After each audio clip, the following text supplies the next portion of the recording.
খুবই অদ্ভুত ছিল। সেখানে ছিল না কোনো চেয়ার টেবিল, সবাই বসতো ঘাসের উপর আর ক্লাস হতো গাছের তলায়। যদিও সেখানে ছাত্রছাত্রীরা সব পশু পাখি ছিল। আর সেই স্কুলের টিচার ছিল কুমির মহাশয়। তাকে সবাই কুমির মাস্টার মশাই বলেই চিনত। সে ছিল ভীষণ পেট মোটা এবং খুব গম্ভীর স্বভাবের। নাম ছিল মহাশয় মোহন কুমির। সে সবাই ছাত্রছাত্রীকে খুব আন্তরিকতার সাথে ক্লাস করাতো এবং তাদের সবসময় বোঝাতো জঙ্গলে টিকে থাকতে হলে দরকার শিক্ষার, সেটা হচ্ছে হায়না থেকে বাঁচার শিক্ষা। তার সমস্ত ছাত্রছাত্রীর ভিতরে এক দুষ্টু শেয়াল ছানা ছিল। সে কখনোই মাস্টারমশাইয়ের কথা কানে তুলত না। মাস্টারমশাই যখন বলতো তখন সে ছুটোছুটি করত আর বলতো, আমি হায়নাকে ভয় পাই না, আমি কালো হায়নাকে চোখে গুঁড়োমরিচ দিয়ে নাজেহাল করেছি।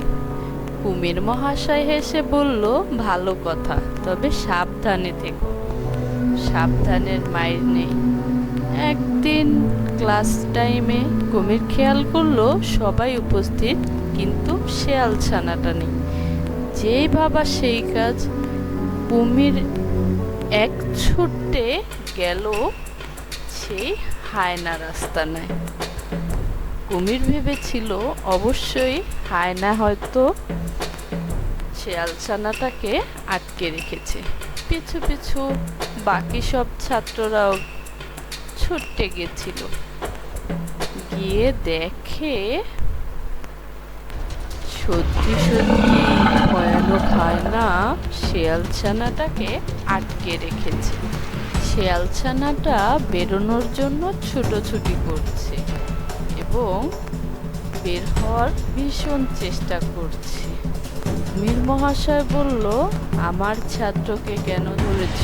ওকে মুক্ত করে দাও। হায়না বলছিল, এটা আমার এলাকা, আমি শিকার কখনো ছাড়ি না।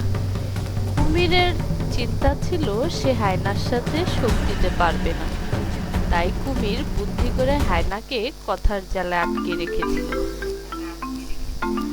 এবং তাদের প্ল্যান অনুযায়ী কুমির যখন হায়নাকে ব্যস্ত রেখেছিল তখন কাঠবিড়ালি চুপি চুপি এসে শেয়ালছানার খাঁচা থেকে শেয়ালছানাকে বের করে নিল। শেয়ালছানা মুক্ত হতে পেরে সে খুব খুশি এবং সে তার ভুল বুঝতে পারলো যে জঙ্গলে টিকে থাকতে হলে সত্যি সত্যি কৌশল অবলম্বন করতে হবে। সবাই একসাথে মিলে না থাকলে জঙ্গলে টেকা যাবে না এবং এরপর থেকে সে ক্লাসে মনোযোগী হবে, এটা তার মাস্টার মশাইকে বলল। এদিকে হায়না সবাইকে একসাথে দেখে সে ভাবলো যে আমি এদের সাথে পারবো না, তাই সে চুপিসারে পিছন সাইড দিয়ে চলে গেল। ভালো লেগে থাকে অবশ্যই লাইক এন্ড সাবস্ক্রাইব করে দিবেন আমাদের নতুন ভিডিওর জন্য।